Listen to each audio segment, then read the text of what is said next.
This video is sponsored by Brilliant. Productivity. If you're like me, you're getting pretty tired of this word because it's such an umbrella term. What does being productive really mean? How much is too much? And why do we do it? I probably spent most of my time in the last few years trying to answer the first two questions. But lately, I've been particularly obsessed with the last one. Why? Why are we productive? Why is it something to glorify? That's why I believe that productivity should be intentional.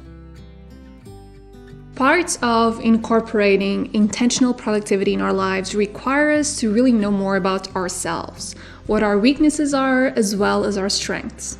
So working in an intentional way means working within our own limitations and working because we actually have a true purpose. However, this shouldn't allow that ambition to hurt our mental and physical health, and we kind of should be able to keep in track with our actual personal, individual goals. Most of the core principles of intentional productivity can and should be implemented and reinforced with new habits. And even if you incorporate one habit at a time into your routine, each one of them will make a big impact on how you face work and most of all, the value you get out of the work you do. So try to manage your time, first of all, according to your chronotype. Depending on your chronotype, your level of motivation and energy will vary a lot during the day. That is why it's so important to adapt productivity and organization methods to your own patterns, including your chronotype, instead of trying to force yourself into someone else's shoes.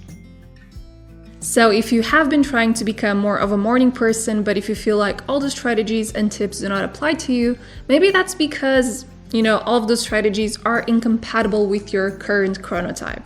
And of course, this may be a bit inconvenient, but after all, it's in your nature, and that's okay.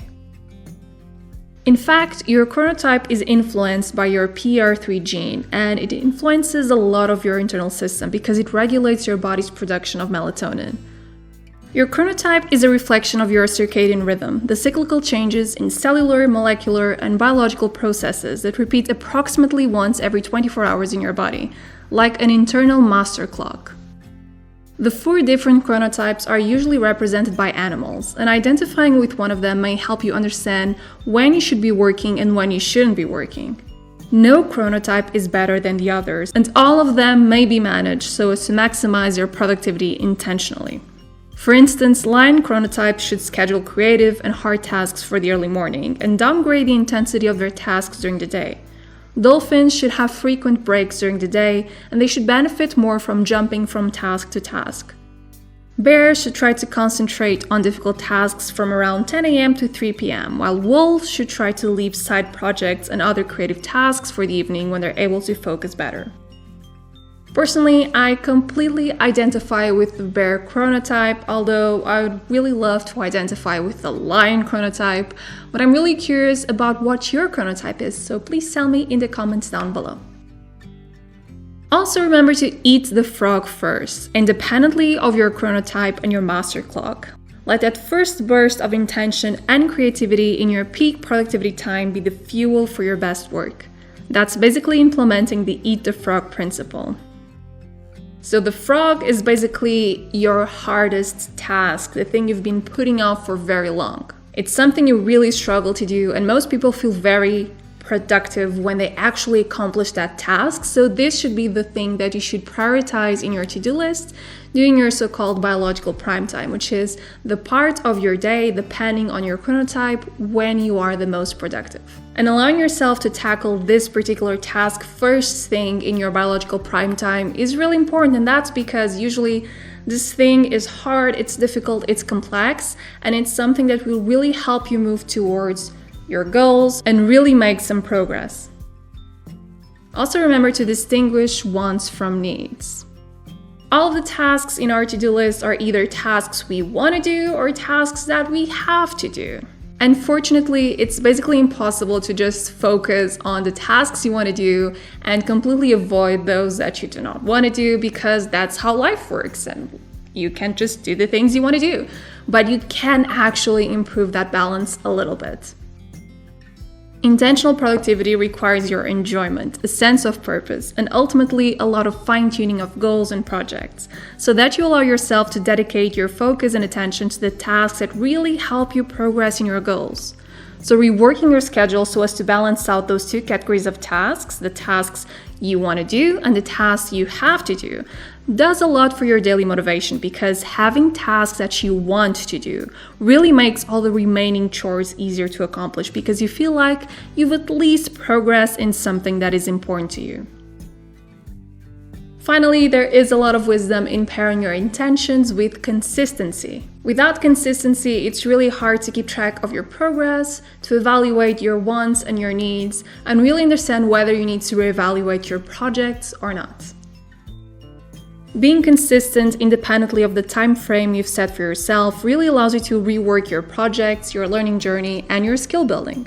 So more than a fast flux of knowledge, you should be aiming at a steady flow of knowledge, something that you can build and expand over time, while taking your time in slowly reacting to what you're learning or doing. Consistency then helps you incorporate part of your work, whether it's deep work or something more shallow, into your routine, allowing you to create healthy, productive habits as you're constantly reinforcing those tasks. Also remember to stick to your work philosophy. So besides your chronotype, you can also achieve intentional productivity by finding out what your work philosophy is. And there are 4 different ones according to Cal Newport, who wrote Deep Work. For people with regular schedules or work hours, the rhythmic philosophy will be the most realistic and easier to accommodate, as it requires several hours a day of deep work independently of where it is arranged in your schedule. It's based on the 2 principles that humans are creatures of habits, and deep work is rarely performed if not scheduled. In a sense, the rhythmic philosophy is what's behind the purpose of calendar blocking. So this is actually a really good practical technique to learn if you're trying to include this philosophy in your work schedule. The journalistic approach is the best for people with irregular schedules. Here you'll be trying to incorporate deep work whenever you can in your schedule, but it can only be achieved if you have the ability to switch between tasks without losing focus. And usually, as you'll be forced to cram deep work into small holes in your schedule, it requires a bit more practice and discipline than the other modes. In the monastic philosophy, you go through an intense level of deep work and cut back on all activities that you consider shallow or that don't provide you value in order to invest more time to work in a focused, distraction-free mode.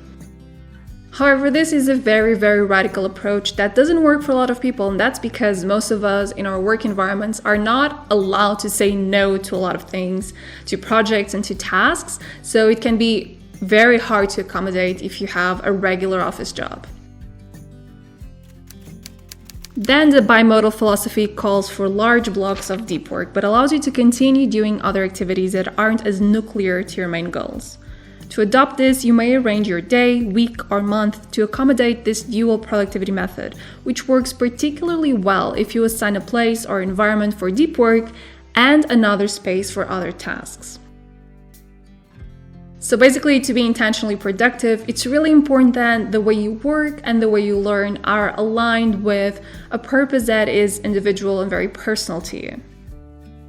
For instance, you may hate maths, but it's really hard to argue that it's not something useful for your daily life, but the way you learn needs to show that applicability. You can learn so many skills at home and prepare for new tasks, new projects, and new ideas. And I can guarantee that learning by doing is the only way that information is going to get consolidated properly. And the Everyday Math course from Brilliant helps you understand how you can learn the foundations of mathematical knowledge and apply those principles through problem solving. Brilliant is an interactive learning platform that teaches about math, science, computer science, and many other subjects. But the whole concept behind Brilliant, and that's why it's so good, is that it allows you to be very hands-on with the materials, so you can learn a lot of new things without ever having to memorize entire textbooks. If you want to learn more about this course or any other of their courses, and if you're one of the first 200 people to click the link down below, you'll get a 20% discount off your annual premium subscription. Tá a gravar. Tá a gravar. In a sense, the rhythmic philosophy.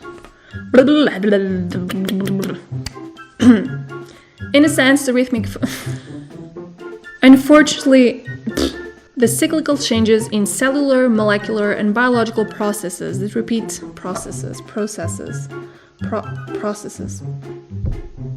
So if you've tried really hard to become more of a morning person, but you feel like all the tips and all the strategies... So if you've tried to become... So if you have been trying to become more of a morning person, maybe that's because your chronotype is incompatible with those strategies and you're more of a bear chronotype or a lion. No, it's not a lion. It's a wolf. Processes. I really hope you've enjoyed this video and I'll see you next week. Bye guys.